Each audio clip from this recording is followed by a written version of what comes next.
My parents provided my sister and me with a very comfortable life growing up. They spared no expense when it came to our education and overall upbringing, ensuring that we had everything we needed and more. This generous support is something for which I will always be deeply grateful. I witnessed many of my friends facing significant challenges at home while we were growing up, struggling to secure even the basic necessities. It was a stark contrast to my own experience, where such struggles were absent. Our household was one of abundance where material needs were effortlessly met. Despite the wealth and comfort, I always tried to remain grounded. I was acutely aware of the privileges that our parents' hard work and success afforded us. This awareness fostered a sense of gratitude within me. I never viewed our financial status as a reason to feel superior to others. Instead, I saw it as a fortunate circumstance that came with the responsibility to remain humble and empathetic towards others. I tried to take care of my friends as much as I possibly could. For example, if one of my friends didn't have any lunch money for the day, I would offer them my lunch or give them some of my pocket money so that they could buy something from the cafeteria and eat what they preferred. It was important to me that my friends never felt left out or deprived. Similarly, if a friend liked a particular lipstick brand but couldn't afford it, I would try to save up my own money so I could buy it for them as a birthday gift. It brought me joy to see their faces light up when they received something that they wanted but couldn't have. These small gestures were my way of showing appreciation for my friends and trying to share the good fortune I had been blessed with. It was never about flaunting wealth, but about using it in a way that could make a positive difference in the lives of those I cared about. My sister Ruth, however, took a different path. She often let our family's wealth shape her interactions with others, developing a sense of superiority because of it. This difference in our perspectives created a noticeable divide in how we related to our peers and approached life. While I valued humility and gratitude, my sister seemed to embrace the advantages of our affluent upbringing in a way that often made her appear entitled. While Ruth and I did have the same set of parents and received the same material comforts, there was a significant difference in our experiences growing up. When I was born, my parents were still in the early stages of their business, working hard to establish themselves and onboard new clients. Those initial years were a time of struggle and perseverance, and I saw firsthand the effort and sacrifices they made to build a stable life for us. By the time Ruth was born, the business had flourished and our family was enjoying the fruits of my parents' labor. As a result, Ruth grew up in a different environment, one of financial security and abundance. She never witnessed the lean years or the hard work that went into creating the comfortable life we enjoyed. To her, it seemed as though our parents had always been successful and affluent. I guess this is also why we had such a different outlook towards life. When I would share stories about the modest house I grew up in and the challenges our parents faced in their business initially, Ruth would often react with disbelief. She would scrunch up her nose and dismiss my accounts as impossible, unable to reconcile the idea of our parents ever being anything less than well off. To her, the notion of our parents having a period of struggle was inconceivable, and she would ask me to not recount this to anyone in school, since she did not want to admit to anyone that our family ever struggled in any way. I always hoped that Ruth's naivety and sense of entitlement would fade as she grew older, expecting that maturity and life experiences would eventually make her more understanding and grounded. Unfortunately, that change never came. Despite the passing years, Ruth remained steadfast in her beliefs, always taking for granted the privileges we were afforded. As you can imagine, this disagreement in our thinking was what would cause multiple fights between us. For instance, if one of our friends wore clothes from a less expensive brand, Ruth wouldn't hesitate to point it out in a condescending manner. She might say something like, "Oh, I didn't know they still made those. I only wear designer labels," making our friend feel self-conscious and inferior. Similarly, during school events or parties, Ruth would go out of her way to flaunt her latest gadgets or expensive accessories. She would casually mention how our parents had just bought her the newest smartphone or designer handbag, ensuring everyone knew about her high-end possessions. This behavior of hers always made me uncomfortable, and if I ever asked her to be humble or to not say certain things in front of others, she would argue that she was just speaking the truth and that it wasn't her fault that people were poor at school. This would infuriate me, as I couldn't stand watching her belittle others and misuse the advantages we had. If you're wondering whether our parents supported Ruth's childish behavior towards others, I hate to admit it, but they did. My mother in particular was very much like Ruth in her attitude. Apparently, my maternal grandparents used to be quite wealthy until they lost a significant portion of their money due to bad investments. This financial setback forced them to give up their large, opulent house and move into a smaller one, a change my mother absolutely detested. She would often express her dissatisfaction to her parents, lamenting how she wished she had never been born to them or wishing that they could provide a better lifestyle. This was largely because my mother had many wealthy friends and felt inferior in comparison. It's important to note that despite the financial loss, my maternal grandparents were still able to afford a good life. It just wasn't the same lavish existence they once had. My mom has always had a lot of resentment towards her parents because of this. Hence, when Dad's business started going well and they shifted to a wealthy neighborhood, my mom finally felt at home. She loved the fact that people looked at us differently and we could now go for extravagant vacations without worrying about the money. Her sense of privilege and entitlement also rubbed on Ruth, who's exactly like her. She always seemed to support Ruth's sense of superiority, perhaps because she saw in Ruth a reflection of her own past frustrations and desires. Unfortunately, this support only reinforced Ruth's behavior towards others, making it even more challenging for her to develop a grounded perspective on life and the privileges we enjoyed. When I first started dating, my parents had different pieces of advice to offer. My dad wanted me to find a good, hardworking, dependable guy to marry. He emphasized the importance of character, integrity, and reliability in a partner.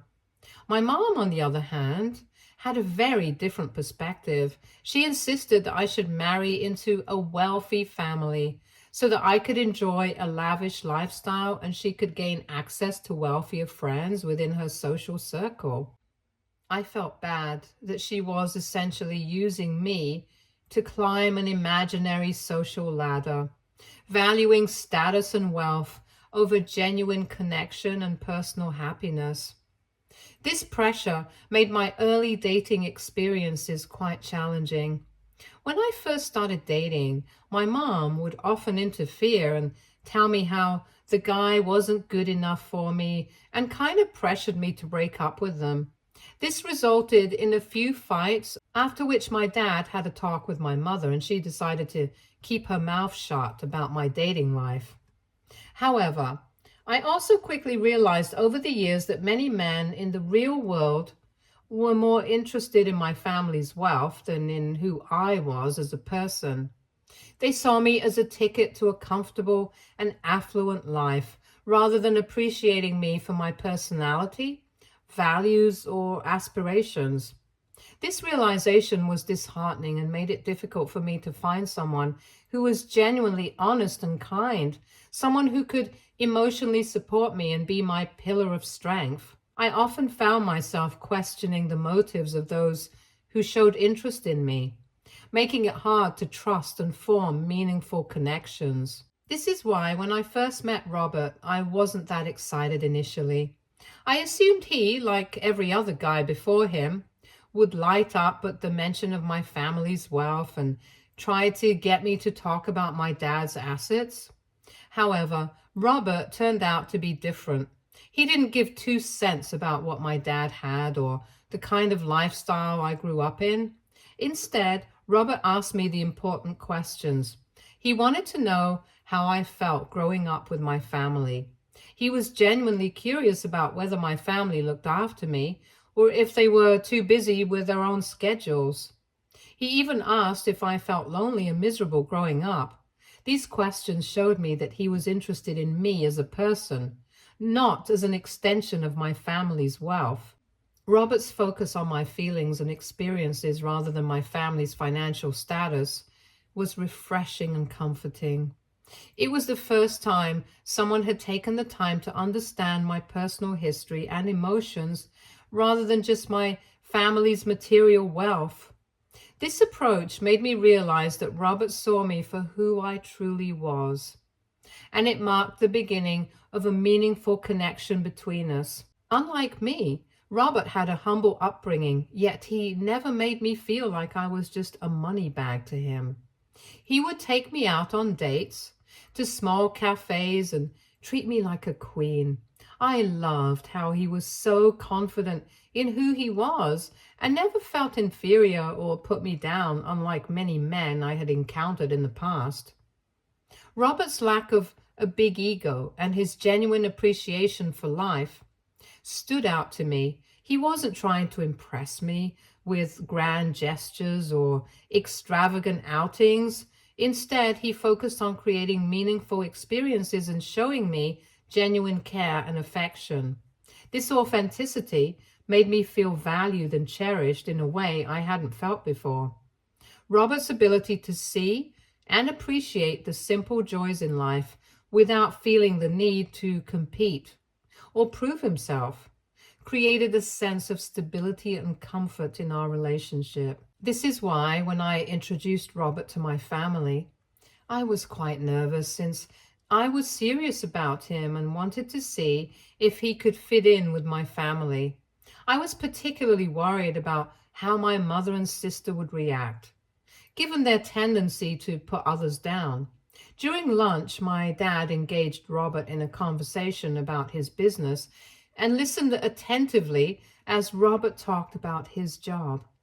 Robert was quite frank about his humble upbringing and expressed gratitude for where he was now. My dad appreciated Robert's honesty and humility, but I could see the disdain in my mother's face throughout lunch. She was utterly disappointed in me, and after lunch refused to talk to me directly, fuming that I had been dating someone like Robert. My sister, much like my mother, kept making subtle comments and jokes about Robert's outfit, hairstyle, and upbringing. These remarks irritated me, and I repeatedly told her to stop. It was disheartening to see them judge Robert based on superficial aspects rather than his character and the way he treated me. Despite their negativity, Robert remained polite and composed, which only reinforced my feelings for him, and highlighted the stark contrast between his genuine kindness and my family's superficial judgments. After lunch, my dad shared his thoughts with me privately. While he acknowledged that Robert seemed like a wonderful guy, he expressed concerns that Robert might not be able to provide me with the same lifestyle I was brought up with. My dad was worried about my future comfort and well-being. Fearing that I might have to compromise on the material aspects of life I was accustomed to. I understood his concerns, but felt it was important to explain how Robert made me feel truly seen and heard. I told my dad that I was willing to compromise on lifestyle if necessary, because Robert and I were compatible in many other more meaningful ways. Robert's kindness, understanding, and the way he valued our relationship meant more to me than just maintaining a luxurious lifestyle to show off in front of others. My dad appreciated how hardworking Robert was and recognized the genuine connection we shared. It was a relief to have at least one parent start to see what I saw in Robert, giving me hope for a future where my family would accept and support our relationship. However, my mother and sister made their disapproval of Robert abundantly clear. They criticized everything about him and insisted that he wasn't a good fit for our family. My sister went so far as to stalk his entire family on social media, showing me pictures of their lifestyle and highlighting how terrible it was compared to ours. Just to give more context, Robert was doing quite well in his sales job when he met me and lived in a very good neighborhood in his own apartment. He had always been open and honest with me about his background and his family situation, so I was not surprised by any information that Ruth threw at me. I tried to explain to my sister that she had no right to put Robert's family down, since he had no way to choose which family he was born into. I emphasized that Robert had worked incredibly hard throughout his life to achieve his current status and deserved to be appreciated for his hard work. I told my sister that while I understood Robert didn't have the same kind of materialistic wealth we were used to, his heart was immense and he was genuinely kind-hearted. Robert was the kind of person who would willingly give up his own plate of food if it meant I could eat. His selflessness and dedication to our relationship were qualities that I deeply valued. Despite the negative opinions from my mother and sister, I knew Robert's character and the genuine love and respect he showed me were what mattered most. I also shared this perspective with my mom, since she kept voicing unnecessary concerns about my relationship with Robert. I emphasized to her that I would rather work hard and build a future with someone like Robert, who truly valued and appreciated me, than marry into a wealthier family where I might never be valued for who I am. Despite my attempts to explain my feelings, my mother and sister didn't respect my decision and continued to insist that I should break up with Robert as soon as possible and find a more eligible bachelor. Several times they tried to set me up with other more privileged men, believing that a wealthier match would be more suitable for our family. At times they went to great lengths to trick me into going on dates with other guys.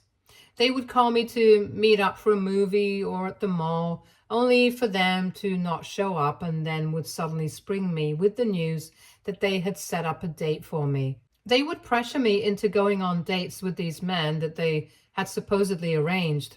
If I ever tried to cancel my dates, they would tell me how it would reflect poorly on them and that people would talk about our family. This manipulation left me feeling uncomfortable and frustrated, as I had to awkwardly turn down these poor men during our dates and explain that I was already in a relationship with my partner, Robert. As you can imagine, these experiences led to more frequent arguments with my mother and Ruth. I tried to make them understand how their actions were crossing my boundaries and causing me distress. But they never seemed to grasp the extent of my frustration. Their lack of respect for my choices and feelings only deepened the conflict between us. This is why, when Robert finally proposed to me after 3 years of dating, I was already prepared for my mother's harsh reaction. She openly expressed her disappointment, accusing me of embarrassing the family by choosing to associate with someone who was beneath us. Her words felt like a blow to my happiness, as she seemed unable to see beyond her own materialistic concerns. Ruth, too, was upset. She refused to pick up my calls or offer any congratulations for my engagement, further adding to the tension between us. Her refusal to acknowledge this significant moment in my life was deeply hurtful, reflecting her ongoing disapproval. My dad, in contrast, took a more neutral stance. While he seemed genuinely happy for me, he also expressed some doubts. He urged me to consider a prenuptial agreement before marriage, citing various concerns about how Robert might potentially steal money from us. I was quite sad by my family's reaction to such a happy occasion in my life. It bothered me immensely how they were always so selfish and focusing on protecting themselves and their wealth rather than on my feelings and happiness in my life. However, despite the mixed reactions from my family, I remained committed to my decision to marry Robert.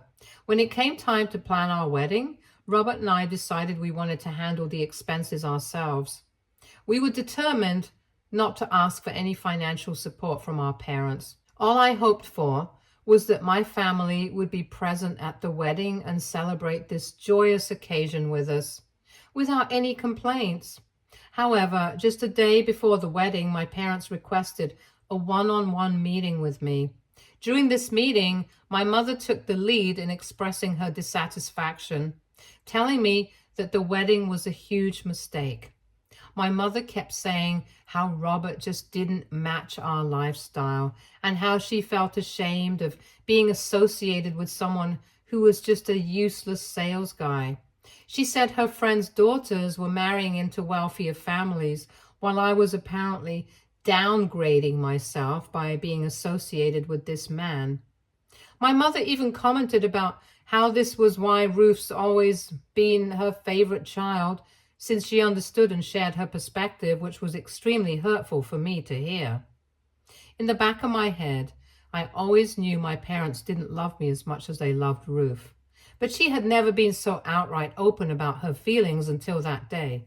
My dad also kept saying how worried he was that I was marrying without a prenup, and went on to threaten me that he would not ever give me any money in the future or leave me with any properties if I didn't get a prenup before getting married.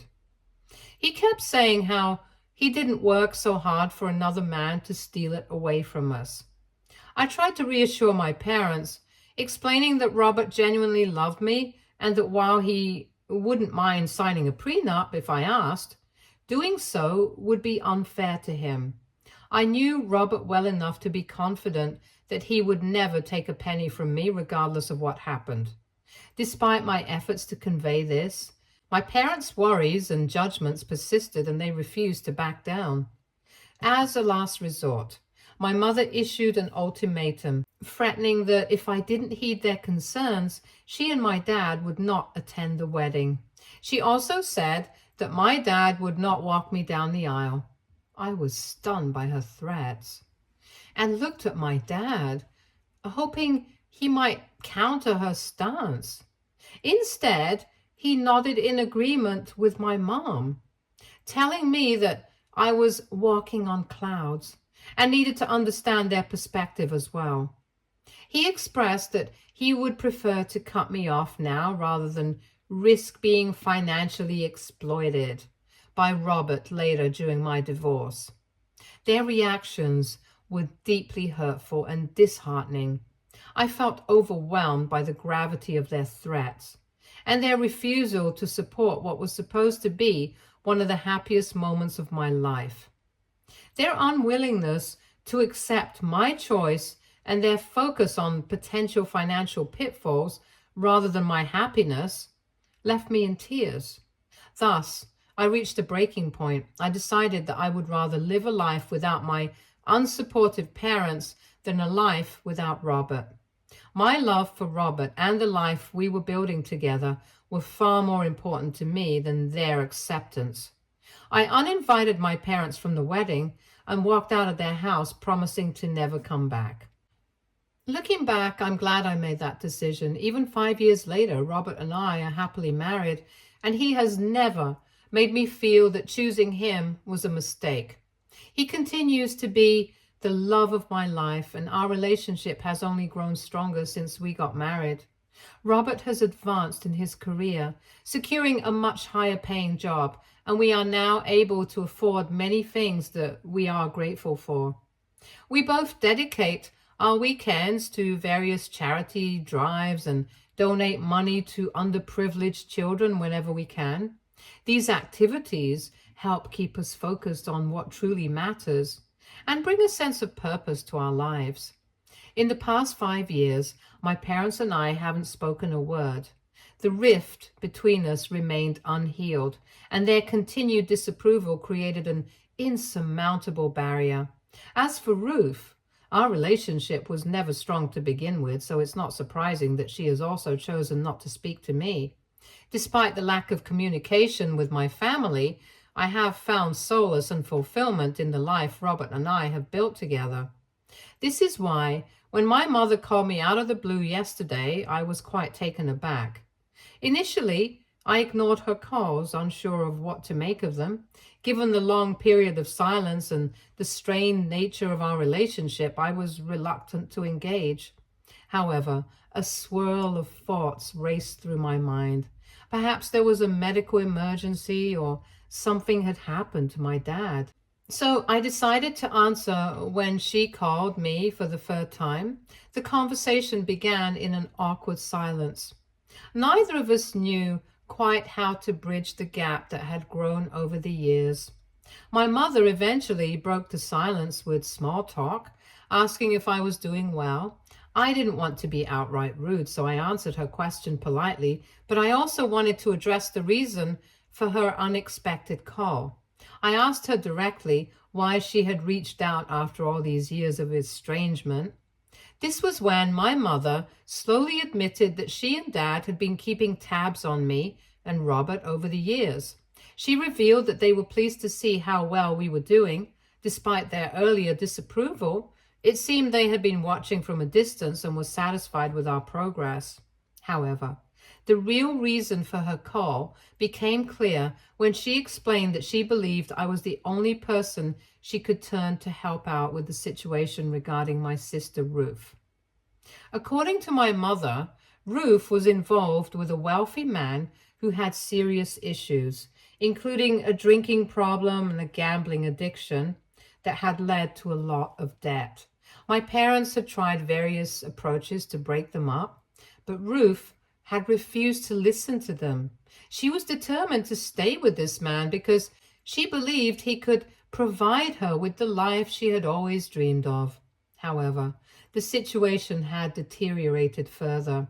The man Ruth was involved with had started to ask my dad for money to pay off his debts. Despite his reluctance, Dad had helped out with a few $1,000s just because he wanted to make Ruth happy. Yet, the man had kept pressing our parents for more money, and they had now reached their breaking point. My mother insisted that they needed me to step up as the older sibling and have a serious talk with Ruth about her rebellious actions for dating such a man.